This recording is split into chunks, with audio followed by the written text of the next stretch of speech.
여기 내 이웃에는 우리가 잘 알다시피 내 원수라는 말이 포함되어 있습니다. 내 원수를 사랑하라.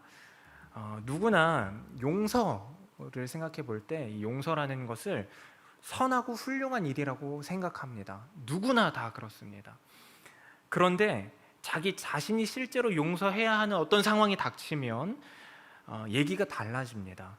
용서가 필요한 상황일 때 주변에서 누군가가 눈치도 없이 용서라는 말을 입 밖으로 꺼내면 분노가 치밀어 오릅니다.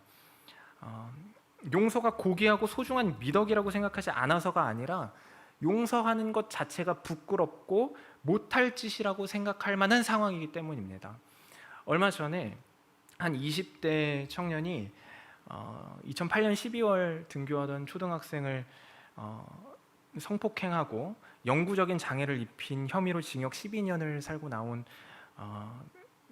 조모 씨의 집에 침입해서 둔기로 머리를 가격한 사건이 있었습니다. 우리가 잘 아실 거라고 생각하는데, 그 기사가 수도 없이 많이 떴는데 그 기사의 댓글들을 쭉 읽어보면 의인상을 줘야 한다, 경찰에 잡혀갔다는데 말이 안 된다, 오히려 속이 시원하다, 그렇게 하다니 대단하다, 심지어는 죽었어야 하는데 안타깝다라는 등의 댓글이 줄을 이뤘습니다.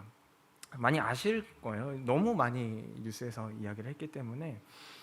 파탄난 가정을 생각해 볼 때 잘 생각해 보세요. 이 상황 속에 용서해라 라는 단어가 끼어들 수 있을까요? 그 인간을. 회개가 없다면 용서한다는 말이 의미가 없죠. 정말 그렇습니다. 용서해 이렇게 이야기를 했는데 상대방이 여전히 변하지 않아요. 우리의 이 말 한마디는 아무런 능력도 힘도 없는 것입니다.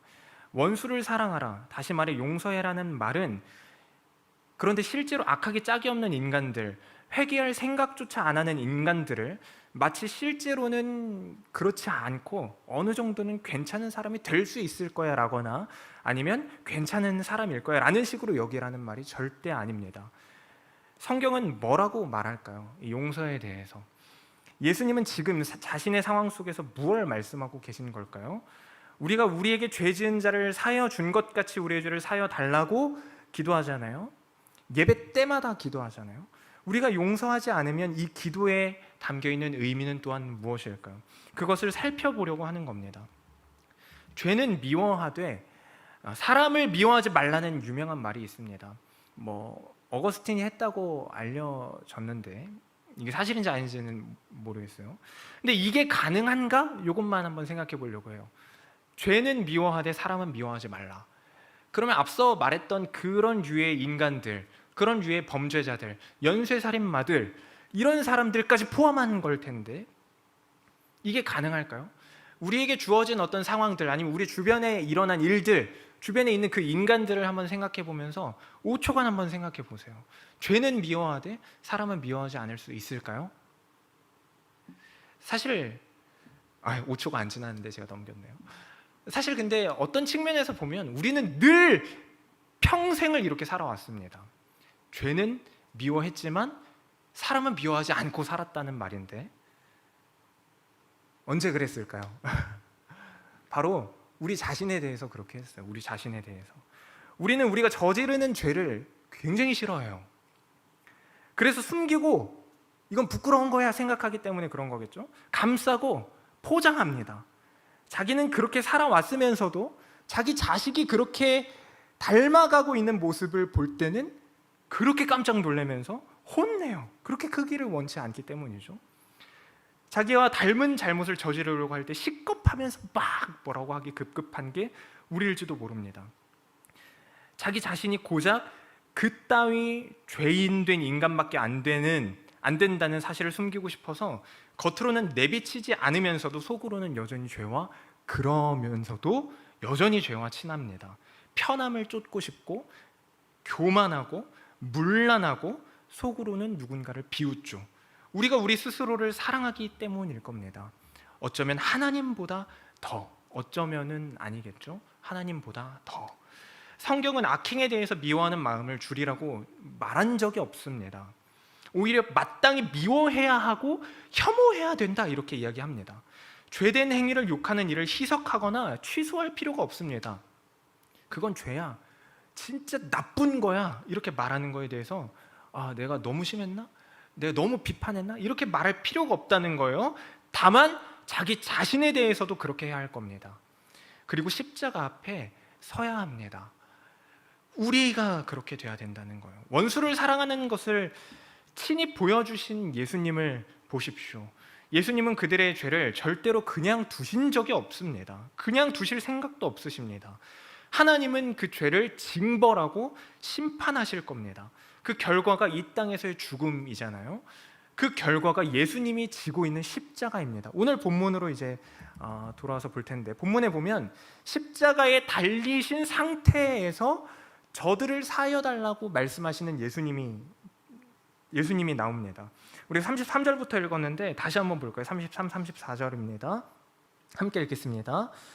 해골이라 하는 곳에 이르러 거기서 예수를 십자가에 못 박고 두 행악자도 그렇게 하니 하나는 우편에 하나는 좌편에 있더라. 이에 예수께서 이르시되 아버지 저들을 사하여 주옵소서 자기들이 하는 것을 알지 못함이니이다 하시더라. 그들이 그의 옷을 나눠 제비 뽑을세. 근데 사실 이렇게 말하잖아요. 이게 이제 보통 이제 가상칠언 십자가 위에서 하신 7마디의 말 중에 첫 번째 말이다 이렇게 많이들 알고 있는데, 첫 번째 말이 이거예요. 저들을 사하여 주옵소서. 이게 이상한 기도거든요. 왜 이상한 표현이냐면 예수님이 그동안 이렇게 말씀하신 적이 없기 때문입니다. 그동안 사역하실 때 내 죄가 사해졌다 이렇게 말씀하셨어요. 내 죄가 사해졌다 이렇게 말했기 때문에 신성모독죄로 몰린 거거든요. 그래서 십자가에 지금 달려 계신 거라고까지 이렇게 말할 수 있을 거예요. 처음부터 사역을 하시는 동안 저들의 죄를 주님 사하여 주옵소서라고 하나님 앞에 이렇게 구하는 기도를 하셨다면 이렇게 십자가에 달리기까지 하지는 않았을지도 모릅니다. 어쩌면. 그런데 너의 죄는 사해졌다라고 선언하신 이 표현들 때문에 바리새인들이 그렇게 신성모독죄다, 유대인들이 그렇게 쫓아다니면서 돌로 쳐라, 죽여라 이렇게 한 거잖아요.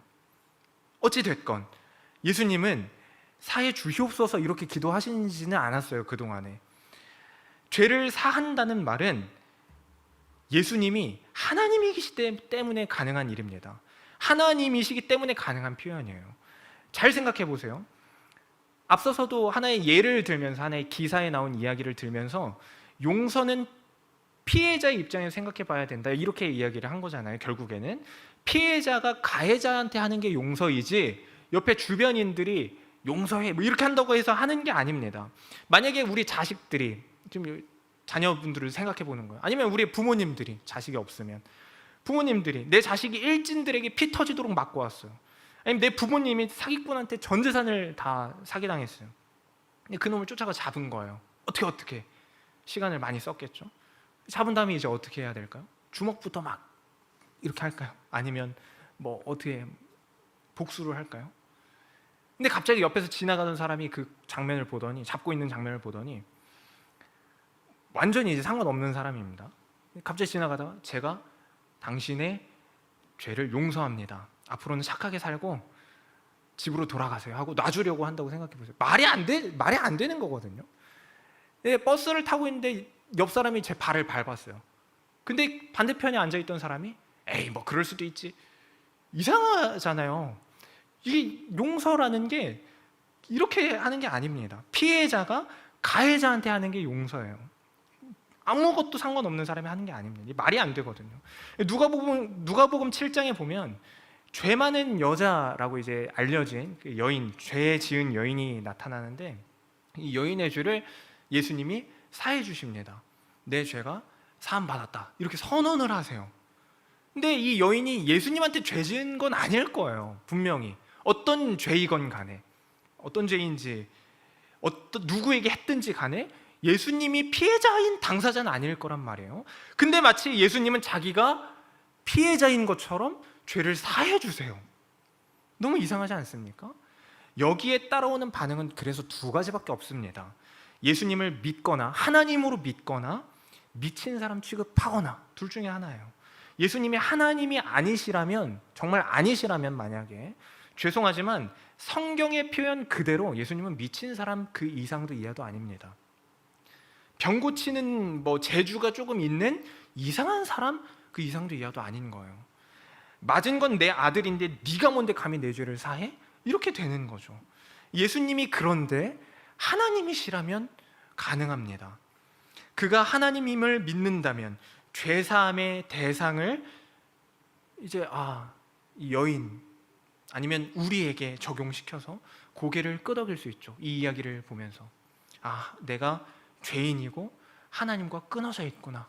하나님은 그런 모습을 보시면서 죄를 사한다 말씀하시는 거구나. 이렇게 고개가 끄덕여질 수 있는 겁니다. 믿음이거나 미치광이 취급하거나 그거밖에 없는 거예요. 오늘 본문에서는 그동안의 표현과 달리 하나님이신데 사하여 주옵소서라는 표현이 나옵니다. 그게 이상하다고 지금까지 계속 이야기하고 있는 거예요. 하나님이셔서 우리는 믿으니까 사한다 이렇게 말씀하셨는데 오늘 본문에는 그렇지 않다 이거죠. 이게 무슨 의미를 갖고 있을까요? 정말 핵심은 여기 있습니다. 오늘 제목이 용서인데 우리가 쉽게 이야기하고 다니는, 아니면 어쩌면 내가 너를 용서해라고 수십 번도 했을 법한, 아니면 하지 못하고 그냥 머릿속으로만 했을 법한 그런 류의 단어인 용서를 예수님은 이렇게 말하고 계신 겁니다. 그거 가벼운 거 아니다. 절대 가벼운 거 아니다. 십자가에 달려있는 그 와중에 온전히 온갖 죄를 다 뒤집어 쓰신 상태에서 죄의 대가를 치르고 계신 예수님이 완전한 인간이자 완전한 죄된 모습으로 하나님 앞에 간구하고 있는 모습인 거예요. 이해가 되십니까? 다시 한번 말씀드릴게요. 죄의 대가를 예수님이 치르고 계시다는 것을 보여주는 게 오늘 이 표현이라는 말입니다. 예수님이 진짜 여전히 하나님이고, 이게 예전부터 신학적으로 굉장히 논쟁이 있어 왔던 이야기인데 우리는 그렇게 생각하지 않아요. 하나님은 완전한 하나님이시자 예수님은 완전한 하나님이시자 인간이시거든요. 근데 어떤 사람들은 예수님을 하나님인데 인간의 모습만 가지고 왔다. 그러니까 예수님이 이 땅 가운데 있을 때도 여전히 하나님이었다. 십자가에 달려 있을 때도 이거를 퍼포먼스로 보여준 거지 진짜로 막 죽고 막 이런 게 아니다. 하나님이 어떻게 죽을 수 있는가? 이런 이야기를 하는 사람들이 있었어요. 근데 죄의 대가를 치르는 건 지극히 성경적인데, 예수님이 만약에 그냥 퍼포먼스로 십자가를 지셨다면 죄의 대가를 치른다는 의미는 뭡니까? 퍼포먼스로 그냥 끝나는 걸까요? 그냥 보여주고 마는 그런 식인 걸까요? 십자가에서 아니면 채찍을 맞으면서 쇼하신 걸까요? 그렇지 않다는 거예요. 이 표현 안에 담겨있는 의미가 바로 그거라는 거죠. 죄를 사여 주시옵소서라고 표현할 수밖에 없을 만큼의 죄의 대가를 예수님이 지금 치르고 계신 겁니다. 이 땅에 오신 목적은 고난받고 죽임당하기 위해서 오신 겁니다. 죄를 대신 짊어지고 죽는 거라는 말이에요. 어떻게 보면 그래서 이번 주가 성탄절인데 성탄을 기뻐한다라고 우리는 표현하잖아요. 구주성탄 기뻐합니다. 찬송합니다. 그래서 행복한 날로 막 삼아요. 예수님의 오심, 나심을 기뻐한다는 말이겠죠.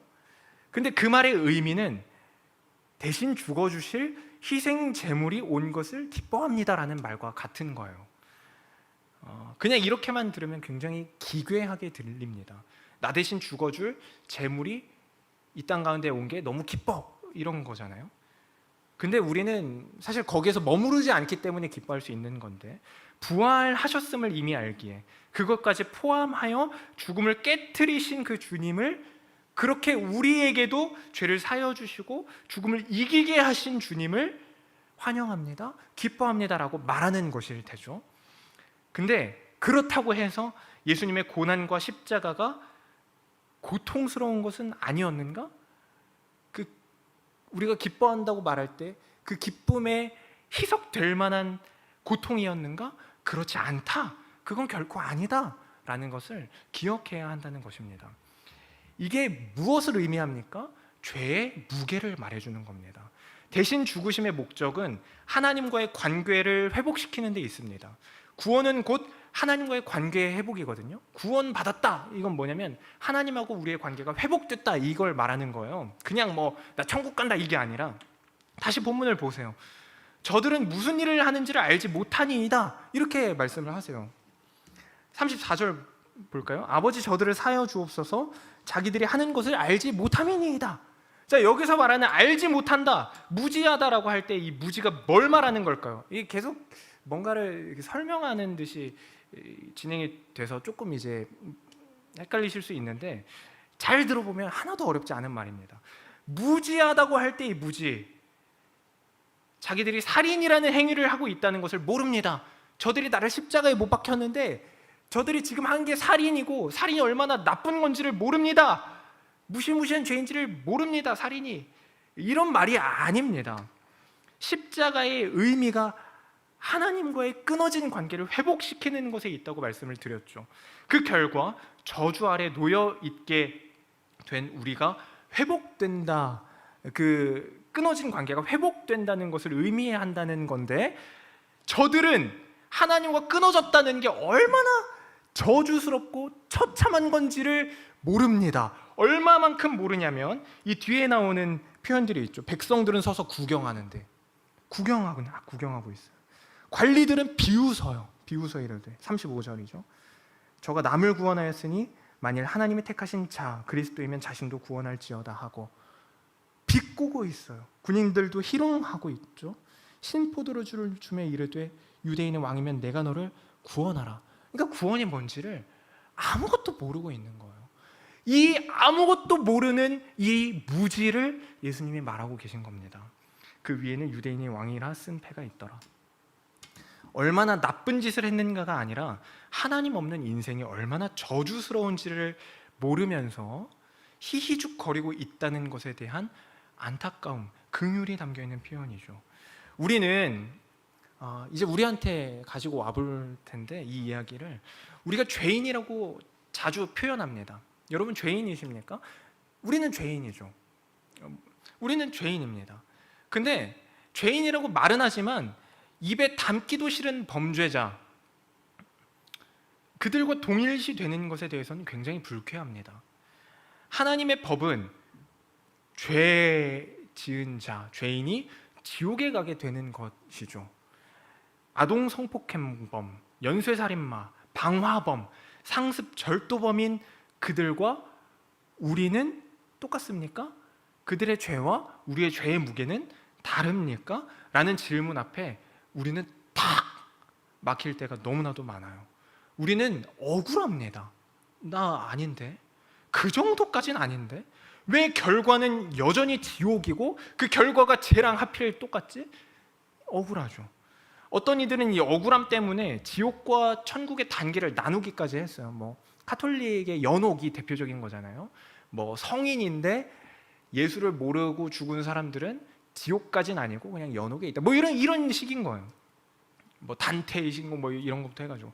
근데 그러나 그렇지 않습니다. 예수님이 말씀하시는 저들이 알지 못한다고 할 때 저들은 자신을 못 박은 로마인들뿐 아니라 유대인들도 포함하는 것이고 이스라엘 백성들을 다 포함하는 것이고, 그리고 이 말씀을 듣는 우리들 모두를 다 포함하는 것입니다.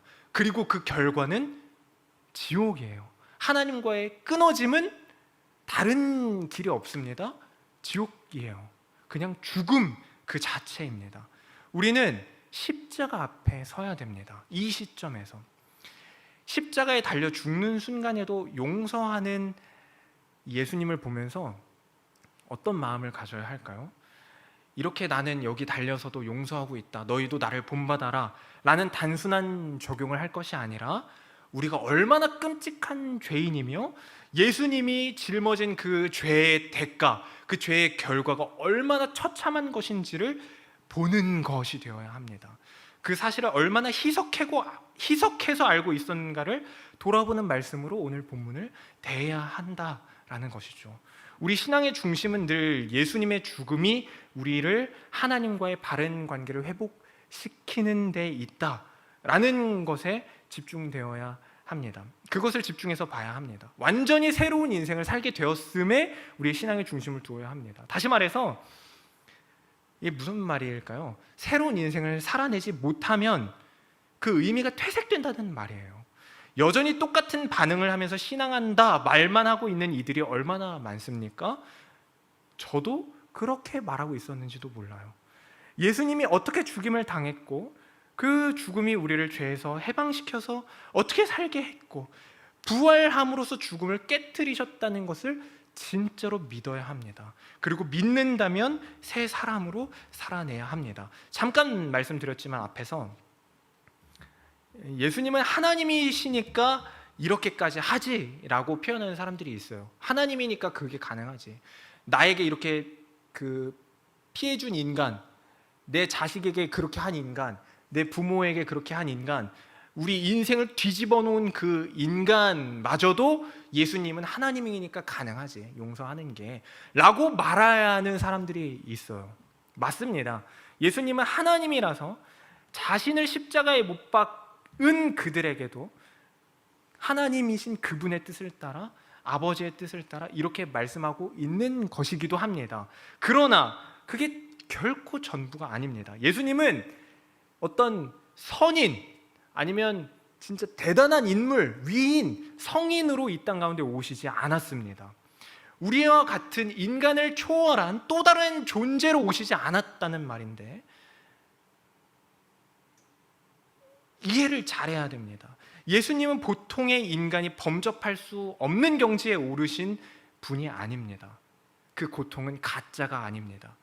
예수님은 선의 본보기이시지만 도덕적 선의 본보기가 되려는 목적을 가지고 오신 게 아니라는 말입니다. 용서에 대해서 계속 이야기하고 있는 거예요. 용서가 가지는 의미, 무게감에 대해서 이야기하고 있는 겁니다. 예수님이 하고자 하시는 그 용서는 이 땅에 속한 그냥 쉽게 말하는 내뱉어지는 용서가 아니라 선이신 하나님 앞에 순종한 자로서의 용서를 말하고 있는 겁니다. 그러므로 예수님이 보이신 죄를 사여달라는 이 간구는 예수님의 것만이 되어서는 안 됩니다. 여기부터가 이제 어렵죠. 그 용서는 우리의 용서가 되어야 합니다. 나는 저들과 달라라고 생각했던 그 생각을 깨트려야 된다는 말입니다. 그들을 욕하는 자들에게 동조하고 있는, 쉽사리 동조하고 있는, 죄는 미워하는 거예요. 죄를 인정하라는 말이 아니라 그럴 수도 있지라고 말하라는 게 아닙니다, 절대. 그러나 그 모든 똑같은 세상의 태도에 여전히 변하지 않는 모습으로 동조하고 있는 나의 모습을 돌아보아야 합니다. 결심하면 용서가 가능하다 이런 말이 아니에요. 이건 되게 쉽게 내뱉는 말이 될 수 있어. 되게 위험하잖아요. 참을 수 없는 가벼운 적용일 거예요.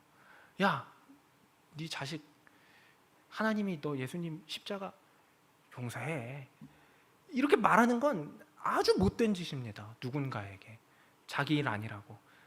혹은 자기가 처한 일 속에서도 그 무게감을 완전히 왜곡해서 쉽게 그냥 판단하고 쉽게 넘겨버리는 것도 잘하는 게 아니에요. 깊이 묵상하고 뼈저리게 느끼고 눈물을 흘리게 될 만한 그 상황 속에서 그렇게 하는 겁니다. 그리고 그 속에서 하나님의 마음을 따라가는 겁니다. 하나님의 마음이 뭡니까? 십자가에 매달려 있는 예수님의 마음입니다. 그가 하나님 앞에 온전해지기를 바라며 누군가가 있다면 그 깨진 모습들이 회복되기를 바라는 마음으로 기도하는 것일 수도 있을 겁니다.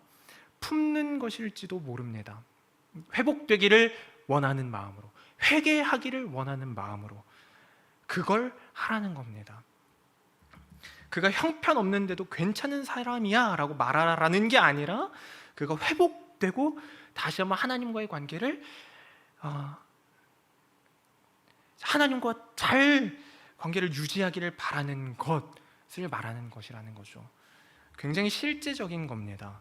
사랑할 만한 부분이 전혀 없는 사람도 사랑하라 라는 말이 여기에는 담겨 있습니다. 하나님의 구원을 받은 자라는 사실 하나 때문에 누군가를 사랑해 보는 겁니다.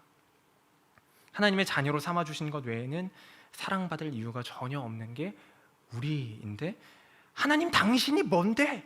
라며 주변인 취급하는 자들에게는 오늘의 이 말씀이 분노가 치밀어 오르는 말씀이 될 것이고, 하나님을 믿는 이들에게는 진지한 묵상이 따라오고 눈물이 따라오고 그 가운데 고통이 따라올 수 있지만 결국에는 순종으로 반응하게 되는 말씀으로 여겨질 겁니다. 말씀을 정리하겠습니다.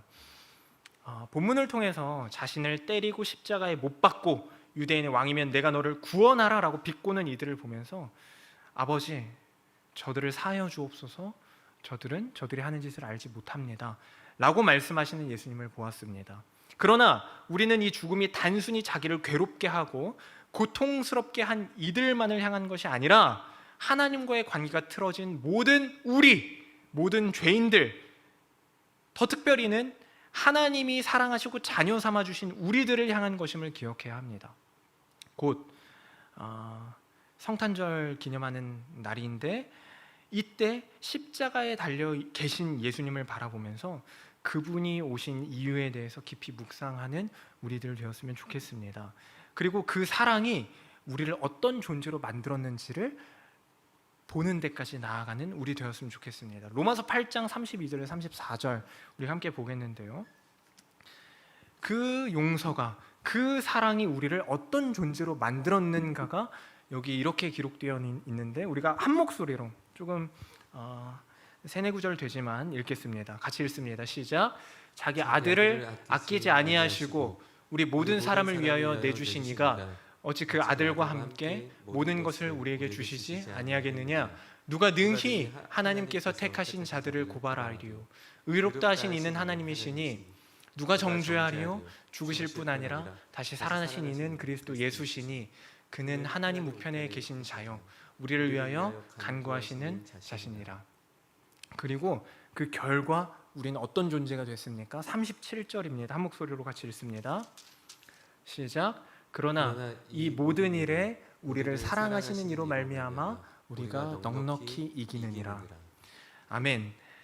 이 모든 일에라고 하는 이 모든에는 어떤 것들이 담겨 있을까요? 우리가 처한 상황이 담겨 있고, 우리가 봤던 그 죄인들이 담겨 있고,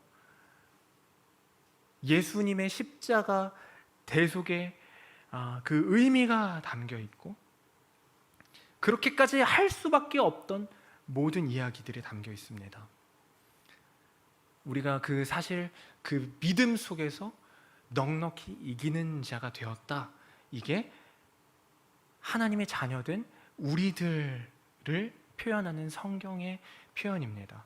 예수를 정신병자 취급했던 유대인들, 그리고 반면에 십자가 앞까지 따라가며 눈물로 그 길을 배웠던 몇몇 여인들을 포함한 제자들의 모습처럼, 십자가 앞에서는 믿거나 믿지 않거나, 그분을 따라 살거나 그렇지 않거나, 용서를 배우거나, 가볍지 않은 의미에서의 용서를 배우거나 그렇지 않고 하나님마저 주변인 취급하거나, 그래서 분노하거나, 똑같이 분노하거나, 이 두 갈래의 길이 있습니다.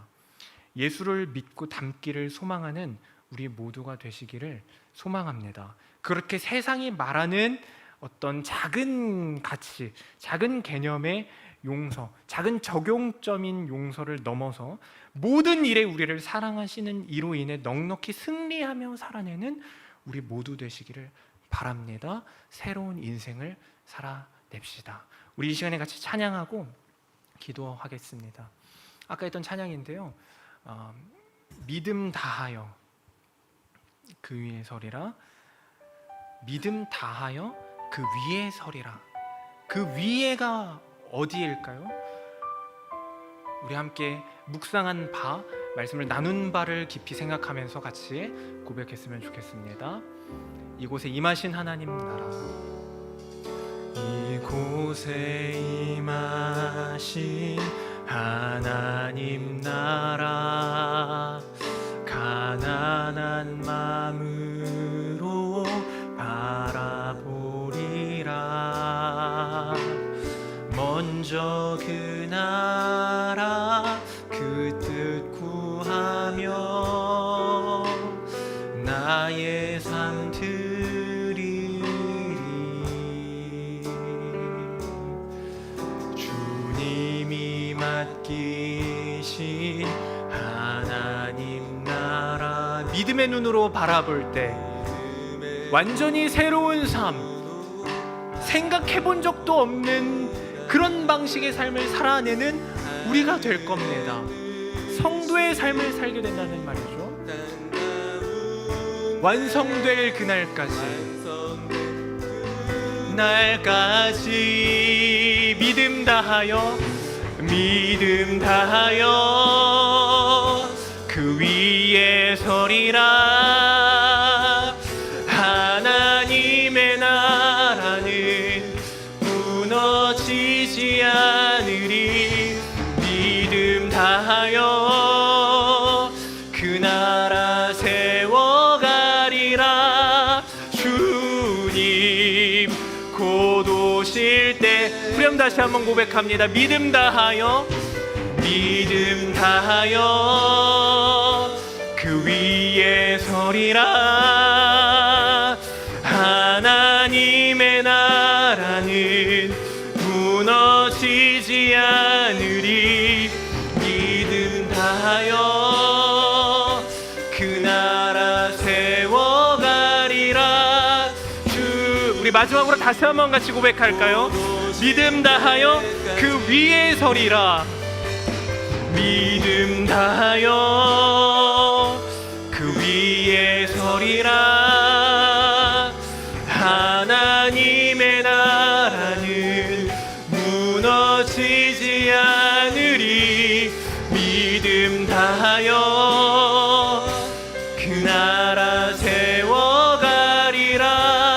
주님 곧 오실 때까지.